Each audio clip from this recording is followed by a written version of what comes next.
Effects of the fall of Roman Empire. Many historians see the fall of Western Roman Empire as the end of ancient world and the beginning of Middle Ages. When the infrastructure was destroyed due to invasion, the quality of governance and people lives declined as well.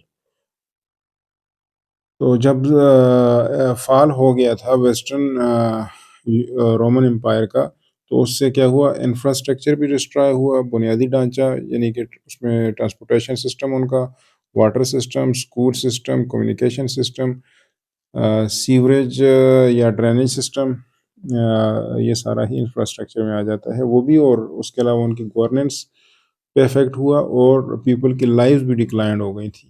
تو جس سے بعد میں کیا ہوا، dark ages کا سامنا کرنا پڑا. ڈارک ایجز کیا تھے؟ Lack of scientific and cultural advancement تھا due to the feudalism system. تو اس سے پورے ہی ویسٹرن یورپ پہ بڑا اثر پڑا. اور سم آف دا امپورٹنٹ امپیکٹس کیا تھے، اس پہ اثرات کیا ہوئے، پھر وہ 6 پوائنٹ یہاں پہ ذکر کیے ہیں آپ کی بک میں، ان کو باری باری دیکھ لیتے ہیں.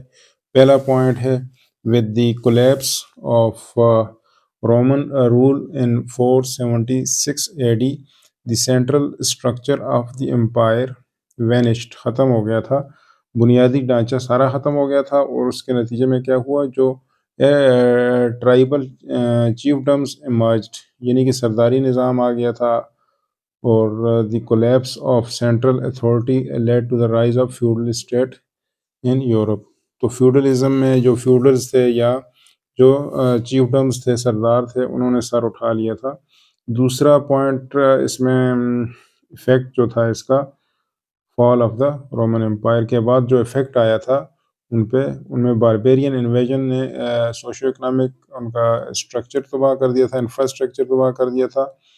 However the church as an entity, یعنی کہ ایک سیپریٹ اینٹی کے طور پہ نا چرچ سامنے آیا اور provided some order and security during this time of political instability.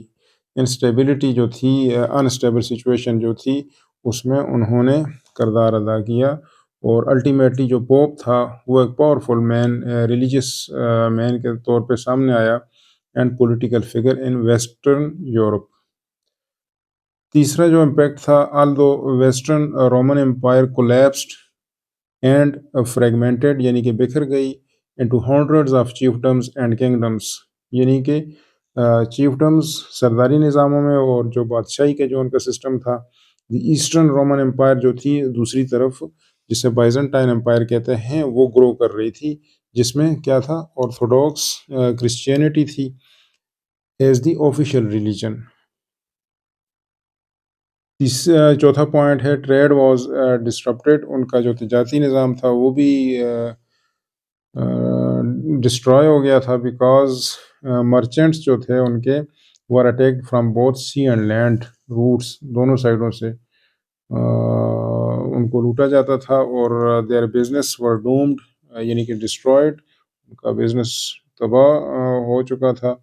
The break down of trade devastated, یعنی کہ destroyed, devastated destroyed, break down of the trade, یعنی کہ جو ٹریڈ کا تباہ ہونا تھا. ڈیوسٹیٹڈ یورپ اکنامک ہبس، تو اس نے کیا کیا، اکنامک ہبس جو تھے یورپ کے، یعنی کہ مراکز جو تھے، تجارتی مراکز، ان کو بھی تقریباً ختم کر کے رکھ دیا. منی واز انکریزنگلی اسکیئرس، نایاب ہو چکی تھی. Next point, second last point اس کا زوال کا جو ایفیکٹ تھا، اثر تھا، وہ کیا تھا، advancement in learning slow down, یعنی کہ ان کا جو ایجوکیشن سسٹم تھا وہ بھی ڈاؤن ہوا تھا. جو صرف پرائس تھا چرچ کا، آفیشلز جو تھے ان کے، اینڈ فیو ادرز جو تھے، وہ صرف گریک ورڈز کو ریڈ کر سکتے تھے، جن میں وہ لٹریچر اور سائنس اور فلسفی کی مختلف علوم تھے. تو ہر بندہ جو ہے، ان کا لٹریسی ریٹ ہائی نہیں تھا، چند لوگ تھے جو یہ چیز کر سکتے تھے، پڑھ سکتے تھے. اور میڈی ایول ایجز جو ہیں is generally known for the decline of literacy and learning. تو یہ پوائنٹ یاد رکھنا ہے کہ decline of literacy and learning ہو گئی تھی ان کی.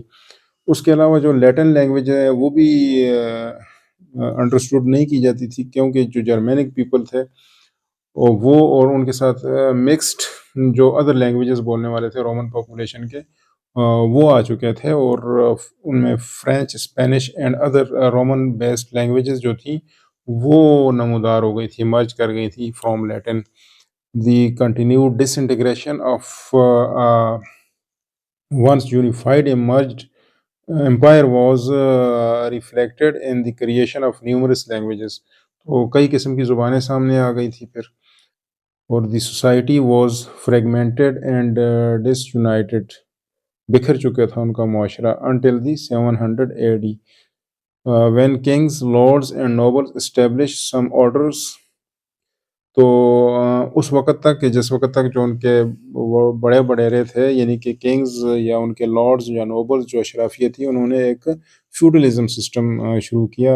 یہ تو اس وقت انہوں نے کنٹرول کر لیا، لیکن فیوڈلزم سسٹم کے وہ بعد میں جا کے نقصانات بہت زیادہ تھے، وہ بھی ہم آگے پڑھتے ہیں جا کے. تو فیکٹس نو میں کہتا ہے کہ there are approximately 2.3 billion Christians worldwide with approximately 1.3 billion of them being Roman Catholic. تو ٹوٹل اندازاً 2.3 بلین کرسچین ہیں دنیا میں، جن میں سے 1.3 بلین جو ہیں وہ رومن کیتھولک ہیں اور باقی آرتھوڈاکس ہیں. جی next topic is feudalism. Feudalism is a political and economic system based on land ownership and personal loyalty.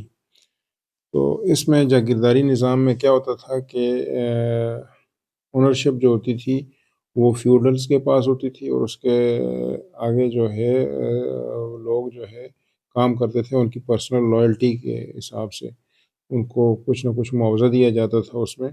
It was the need of the day to bring the political fractured society, یعنی کہ تو ٹوٹ پھوٹ کا جو شکار تھی society, back together, کہ ان کو وہ اکٹھا کرنا چاہتے تھے فیوڈلز، لیکن بعد میں اس کے نقصانات بہت زیادہ سوسائٹی کے ہوئے. Almost every one lived in a small town or village. Feudalism helped in the creation of order in Western Europe. Feudalism rose in Western Europe after the fall of Roman Empire. تو feudalism جو ہے وہ western Europe میں آئی تھی Roman umpire کے فال کے بعد. The rise of European feudalism was the direct outcome of political disorder and continued warfare. جنگ اور جو پولیٹیکل ڈسآرڈر ہے اس کے نتیجے میں فیوڈلزم جو ہے وہ پروان چڑھی تھی. تو آگے اس کے ہیں اثرات کہ اس کے فیوڈلزم کے ایفیکٹس کیا تھے. ایفیکٹس آف فیوڈلزم آن میڈی ایول یورپ، پیج 5 پہ وہ کیا تھے. The feudal system was founded on the principle of rights and obligation in order to govern the kingdom effectively. تو جو سلطنت ہے اس کو اچھے طریقے سے چلانے کے لیے انہوں نے ایک نظام بنایا تھا، اور اس کا جو اصول تھا، بنیادی اصول جس پہ یہ قائم تھا، وہ تھا رائٹ اینڈ اوبلیگیشن، کہ حقوق و فرائض. تو اپنے فرائض ادا کریں جی، اور اس کے بعد ان کو ان کے حقوق دے دیے جاتے تھے. The system looked like a pyramid in which the king, church, lords and peasants، یعنی کہ جو کسان تھے، were associated to each other according to their role. تو ایک پیرامڈ کی شیپ بنی ہوئی تھی، یعنی کہ ایک تکونی شکل تھی، ٹرائی لیٹرل 2 ڈائمینشنل شیپ تھی یا ٹرائینگولر شیپ تھی. اس میں ان کو ڈیوائڈ کیا ہوا تھا جی، پیرامڈ جیسے بولتے ہیں. تو were associated to each other according to their role. تو ان میں ہر ایک کا اپنا ایک رول تھا. کنگ کا اپنا رول تھا، نوبلز کا اور نائٹس کا، اور جو آگے پیزنٹس ہیں ان کے سب کے اپنے اپنے رول تھے. اس حساب سے وہ کام کرتے تھے، پاور اور پریسٹیج کے حساب سے ان دی سوسائٹی، یعنی کہ اپنی جو پریسٹیج ہے، وقار ہے ہر ایک بندے کا، اس حساب سے وہ کام کرتے تھے. دی کنگ جو تھا and the pope both enjoyed supreme positions. کس کے پاس تھیں؟ کنگ کے پاس اور پوپ کے پاس سپریم پوزیشنز تھیں. دی موسٹ پاورفل ویسل جو تھا، ویسلز یعنی کہ جاگیردار، جو موسٹ پاورفل ویسل تھا ویلدی لینڈ لارڈز وہ ہوتے تھے یا وہ نوبلز ہوتے تھے یا وہ کون ہوتے تھے، اینڈ بشپس ہوتے تھے، کیم نیکسٹ اس کے بعد بشپس آتے تھے، یعنی کہ پہلے جاگیردار ویسلز، پھر ویلدی لینڈ اونرز یا نوبلز جو اشرافیہ تھی، اینڈ بشپس تھے، اس کے بعد نائٹس جو ہیں ور ماؤنٹیڈ ہارس مین، نائٹس کہتے ہیں جی فائٹر تھے یہ بھی، لیکن یہ گھوڑ سوار فائٹر ہوتے ہیں، horseman who promised to defend the land of their masters in exchange for fief. فیف کیا ہے؟ اسٹیٹ ہے، لینڈ کا ٹکڑا کے حساب سے مطلب ان کو دیا جاتا تھا جی، اپنے ان کو اجرت دی جاتی تھی۔ لینڈ لیس پیزنٹ جو ہوتے تھے، کسان جو ہوتے تھے جن کی زمینیں نہیں ہوتی، ورکڈ ان دا فیلڈز میں کام کرتے تھے۔ although the Roman Church was one of the main unifying feature in medieval times، یعنی کہ مڈل ایجز میں جو رومن چرچ تھا وہ یونیفائنگ فیچر کے طور پہ کام کرتا تھا۔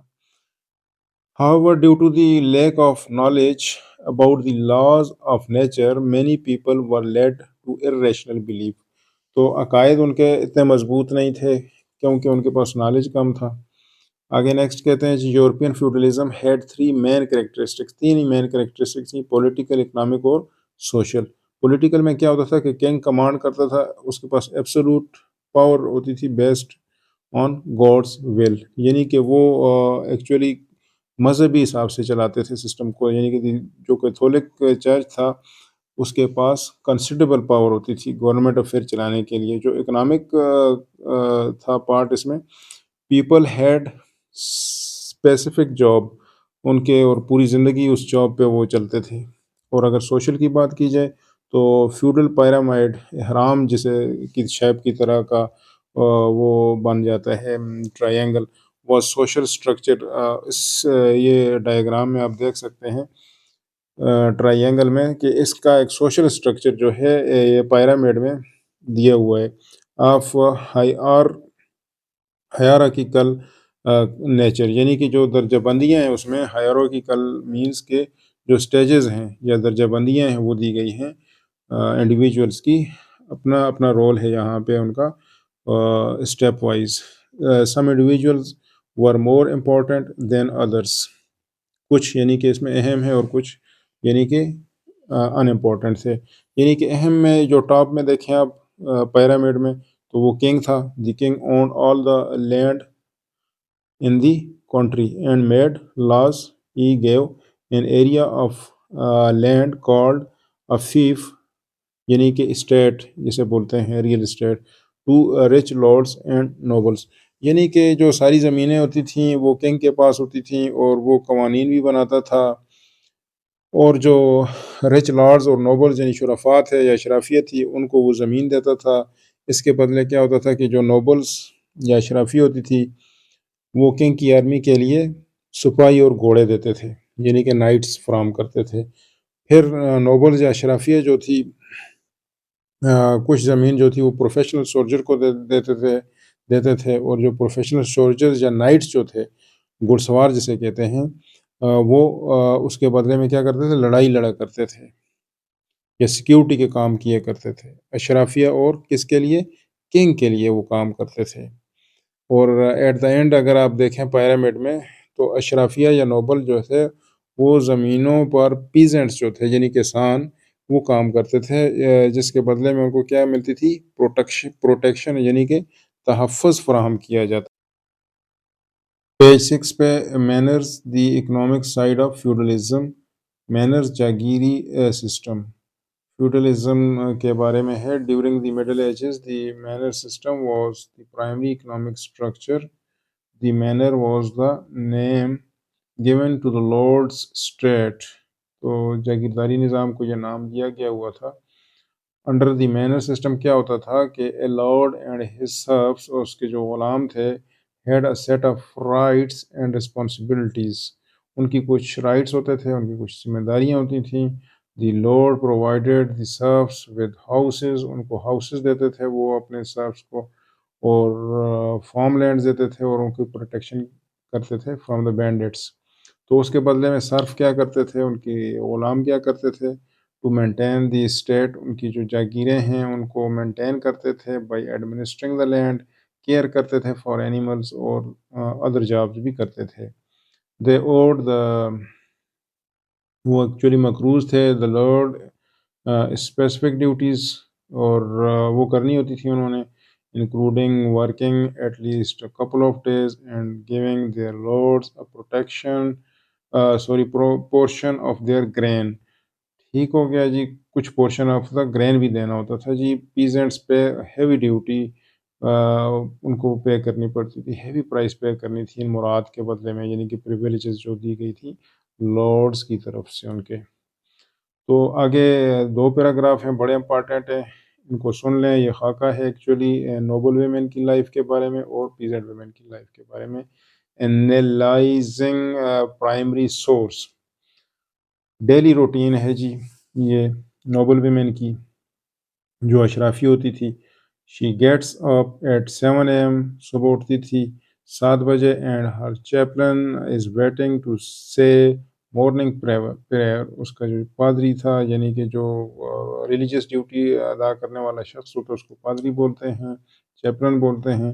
And when she has dressed, جب وہ ڈریسڈ ہو جاتی، شی ہیز بریک فاسٹ، اس کا بریک فاسٹ ہوتا اس کے بعد، then she goes to the chapel, یعنی کہ گرجا جاتی، for another service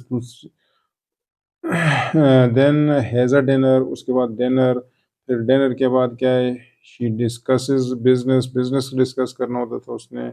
then has a short sleep, پھر نیند بھی کرنی ہوتی تھی. پھر وہ she goes to the chapel, پھر گرجا، اور دین فار ایوننگ سروس کے لیے، اینڈ ہیز سپر کا مطلب شام کا کھانا. اور آفٹر سپر کے بعد کیا ہوتا تھا، شی ریلیکسز ود ہر ویمن اٹینڈنٹ کے ساتھ وہ ریلیکس کرتی تھی یا واک کرتی تھی، جو بھی ہے. After that she goes to her private room, اس کے بعد پرائیویٹ روم ہوتا تھا اس کا، اس میں جانا. And says night time prayer ہوتی تھی اس کی، اور by 8 PM almost she is in the bed. یہ ڈیلی روٹین ہے. سسلی کی ایک نام ہے لڑکی کا، اور جو کہ ڈچس ہے، یعنی کہ جو نوبل فیملی سے تعلق ہے اس کا. یہ کوٹ کیا گیا ہے in women in medieval time by Fiona MacDonald. ٹھیک ہے، انہوں نے اس کو لکھا ہے. Daily life of peasant women کیا تھی، وہ کیا کرتی تھی جی. غریب لوگ کیا کرتے تھے، ان کے جو غلام ہیں، یعنی کہ وہ کہتے ہیں کہ بھائی آئی گیٹ اپ ارلی، پھر ملک اور cows and turn them into the field, اس کو فیلڈز میں لے کے جانا. دین آئی میک بٹر، پھر میں نے butter banana. After word I make چیز، پھر چیز بنانا. دین چلڈرن کی لک آفٹر کرنا. I give the children food, children کو فوڈ دینا. پھر and look after the young geese, یعنی کہ جو ہنس وغیرہ ہیں، جو بڑی بطخیں ہیں، ان کی بھی لک آفٹر کرنا. آئی بیک، کھانا بنانا. آئی ٹویسٹ دا روپ، رسی کو مروڑنا. آئی ٹیز آؤٹ دا وول، جو اون ہے اس کو دیکھنا. اینڈ کارڈیٹ، اور دوبارہ اس کو پیک کرنا. اور اسپننگ آن دا ویل کرنا.